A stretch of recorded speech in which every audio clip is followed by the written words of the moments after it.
கர்த்தர் நல்லவர், அவர் கிருபை என்றும் உள்ளது. ஆண்டவராகிய இயேசு கிறிஸ்துவின் நாமத்தினால் உங்கள் ஒவ்வொருவருக்கும் அன்பின் வாழ்த்துக்கள். தேவ கிருபையும் சமாதானமும் உங்களுக்கு இன்றைக்கு பெருகுவதாக. இன்று செப்டம்பர் மாதம் 20ஆம் தேதி சனிக்கிழமை. இன்றைக்கு நாம் தியானிக்கும் வசனம் ஏசாயா 54வது அதிகாரம் 12வது வசனம். உன் பலகணிகளை பளிங்கும், உன் வாசல்களை மாணிக்க கற்களும், உன் மதில்களை எல்லாம் உச்சிதமான கற்களும் ஆக்குவேன். உன் பலகணிகளை எல்லாம் பளிங்கு, உன்னுடைய வாசல்களை எல்லாம் மாணிக்க கற்கள், உன்னுடைய மதில்களை எல்லாம் உச்சிதமான கற்களும் ஆக்குவேன் என்று சொல்லி ஆண்டவர் வாக்கு தத்தமாக இதை சொல்லுகின்றார். பிரியமானவர்களே, நம்முடைய வாழ்க்கையிலும் கூட ஆவிக்குரிய பிரகாரமாகவும் சரி, இந்த பூமிக்குரிய பிரகாரமாகவும் சரி, ஒருவேளை நீங்கள் நலிந்து தொய்வடைந்து இல்லையா, ஒரே பாடுகளையும் பாரங்களையுமே சுமந்து கொண்டு நீங்கள் போய்கொண்டு இருக்கலாம். கர்த்தருடைய வார்த்தை நமக்கு நேராக வருகின்றது. ஆண்டவரோ நம்முடைய எல்லைகளை எல்லாம் இப்படியே ஆசீர்வதிப்பேன் என்று சொல்லுகின்றார். இது இந்த ஒரு வசனம் மட்டுமல்ல, இதெல்லாம் இது முன்னாடியும் பின்னாடியும் சேர்த்து நம்ம வாசித்து பார்க்கும்போது தான் அது ஒரு முழுமையான அதில் உள்ள அர்த்தங்களை நம்ம புரிந்து கொள்ள முடியும். அது முழுமையான காரியங்களை நம்ம சத்தியத்தை நம்ம அறிந்து அதை நம்ம உரிமையாக்கி கொள்ள முடியும். இந்த வாக்குத்தத்தத்தை யாருக்கு நேராக விசேஷமாக சொல்லப்படுகிறது என்றால், சிறுமைப்பட்டவளே, பெருங்காற்றில் அடிபட்டவளே, தேற்றரவற்றவளே, இதோ உன் கல்லுகளை பிரகாசிக்கும்படி வைத்து நீல ரத்தினங்களை உன் அஸ்திபாரமாக்கி என்று சொல்லி 11வது வசனத்தில் சொல்லப்படுகிறது. அப்போ தேவனுடைய வார்த்தை விசேஷமாக சிறுமைப்பட்டவர்கள், அதாவது இல்லை அந்த சமுதாயத்திலையும் சரி அல்லது உங்கள் வாழ்க்கையில் குடும்பத்திலையும் சரி, மற்றவர்களாக அற்பமாக எண்ணப்பட்டு சிறுமைப்படுத்தப்பட்டவர்களாக இல்லையா, மனுஷர்களால் சிறுமைப்படுத்தப்பட்டவர்களாக, அல்லது இஸ்ரவேல் மக்களை குறித்து உபாகமத்தில் எழுதப்பட்டிருக்கிறது, அவரை சிறுமைப்படுத்தி என்று சொல்லப்படுகிறது. ஒருவேளை கர்த்தர் சில காரியங்களுக்காக சில நேரங்களை நம்மை சிறுமைப்படுத்தி நடத்தி வந்திருக்கலாம். அப்படிப்பட்ட நம்மை பார்த்து சிறுமைப்பட்டவளே, அதனோடு கூட பெருங்காற்றில் அடிபட்டவளே என்றால், வாழ்க்கையில் பெரிய சூறாவளி போன்ற புயல் போன்ற வந்து போகும் பொழுது எல்லைகளில் இருக்கிற நன்மைகளையெல்லாம் அது அடித்து கொண்டு போய்விடும். யோசித்து பாருங்கள், ஒரு புயல் வருது, வர்தா புயல் வந்தது பார்த்தீங்களா, அதுபோல் தானே புயல் என்று சொல்லி வந்தது. இப்படி நம்ம அநேக புயல்களை கேள்விப்பட்டிருக்கிறோம்.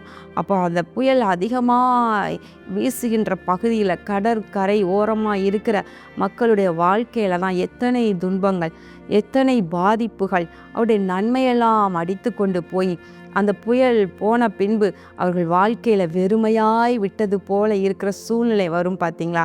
அதான் பெருங்காற்றில் அடிபட்டவளே, வாழ்க்கையில் அநேக காரியங்கள், அநேக நன்மைகளை இழந்து போய் வேதனையோடு நீங்கள் காணப்படுறீங்களா?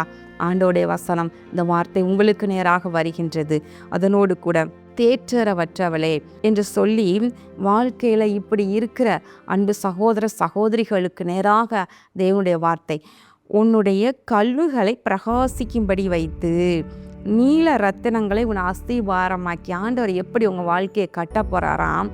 உங்களுடைய கல்லுகள் எல்லாம் மகிமை இழந்து, உங்களுடைய எல்லைகளில் மகிமை இழந்து மறைக்கப்பட்டதாக இப்படி இருக்கிற எல்லைகள் எல்லாம் பிரகாசிக்கும்படி வைக்கப் போகின்றார். நீல ரத்தினங்கள், விலையேறப்பெற்ற நீல ரத்தினங்களை கொண்டு அஸ்திபாரம் இட போகின்றார்.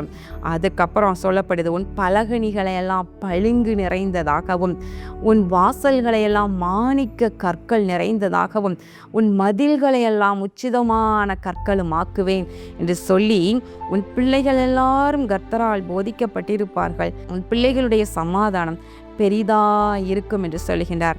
பிரியமானவர்களே, இப்படி உங்களுடைய எல்லைகளை ஆசீர்வதிப்பதோடு உங்கள் குடும்பத்தில் இருக்கிற உங்கள் பிள்ளைகளையும் கூட ஆண்டவர் ஆசீர்வதிப்பேன் என்று சொல்லுகின்றார். அவர்கள் கர்த்தரால் போதிக்கப்பட்டிருப்பார்கள், அவர்களுடைய சமாதானம் பெரிதா இருக்கும். பிள்ளைகளை குறித்து கலங்கி வேதனைப்பட்டு பயந்து திடுக்கிடுகின்ற வாழ்க்கையில் கடந்து போய் கொண்டிருக்கிறீங்களா? ஆனால் ஆண்டவருடைய வார்த்தை சொல்கிறது, உன் பலகணிகளையெல்லாம் பளிங்கா வைப்பேன், உன் மதில்களையெல்லாம் உச்சிதமான கற்களாக வைப்பேன். அதனோடு மாத்திரமல்ல, உன் பிள்ளைகளையும் ஆசீர்வதிப்பேன். உன் பிள்ளைகள் எல்லாரும் கர்த்தரால் போதிக்கப்பட்டிருப்பாங்க. இந்த உலகத்தினுடைய பாவ ஆசை இச்சைகளுக்கு மாயைகளுக்கு எல்லாம் விலக்கி கர்த்தர் போதித்து நடத்துவாராம். இது எவ்வளோ பெரிய ஆசீர்வாதம் யோசித்து பாருங்க. அவங்களுடைய சமாதானம் பெரிதாக இருக்கும். பிள்ளைகளுடைய வாழ்க்கையை கண்டு சமாதானமாக இருக்கும்படி கர்த்தர் செய்வார். இன்றைக்கு வாக்குத்தத்தத்தை நீங்கள் பிடித்து கொள்ளுங்கள். இந்த வசனங்களின்படியே, ஆண்டவரே, நான் சிறுமைப்பட்டவள் தான், நான் தேற்றரவற்றவள் தான், நான் ஒருவேளை பெருங்காற்றில் அடிபட்டவள் போல தான் எல்லாவற்றையும் வாழ்க்கையில் இழந்து போய் இருக்கிறேன் என்று சொல்லி நீங்கள் வேதனையோடு இருக்கலாம். ஆனால் ஆண்டவருடைய வார்த்தையின்படி உங்களுடைய வாழ்க்கையை இப்படியாக திரும்ப எடுத்து கட்டப் போகின்றார். கண்களை மூடி ஜெபம் பண்ணுவோமா? எங்கள் அன்பின் பரலோக பிதாவே, இதோ இந்த நாளிலே நாங்கள் தியானித்த உம்முடைய வார்த்தையின்படி ஆண்டவரே, இதோ சிறுமைப்பட்டு தேற்றரம் இல்லாமல் பெருங்காற்றில் அடிபட்டது போல ஆண்டவரே அப்பா, அப்படிப்பட்ட இருக்கிற குடும்பங்களை ஆண்டவரே, சகோதரிகளை சகோதரர்களை நீர் இப்பொழுது கண்ணோக்கி பார்ப்பீராக. இதோ நீ சொல்லி இருக்கிற இந்த வார்த்தைகளின் படியே உடைய பிள்ளைகளுடைய வாழ்க்கையெல்லாம் எழுப்புவீராக, கட்டுவீராக. ஆண்டவரை, நீல ரத்தினங்களை அஸ்திபாரமாய் இட்டது போன்று மகிமையுள்ள கற்களால் மகிமையாய் நீர் அஸ்திபாரமிட்டு அவர்களை கட்டி எழுப்புவீராக. இதோ விசேஷமாக ஆண்டவரே, கணவரால் கைவிடப்பட்டு ஆண்டவரை அல்லது கணவரை இழந்து போய் அதே நேரத்தில் மற்றவர்களால் ஒதுக்கப்பட்டு இப்படி எந்த சூழ்நிலையில் நம்முடைய பிள்ளைகள் இருந்தாலும் கூட ஆண்டவரே, இதோ நீர் அவர்களுடைய வாழ்க்கையை அருமையாய் கட்டுவீராக, ஆசீர்வதிப்பீராக, சமாதானத்தை பெருக பண்ணுவீராக.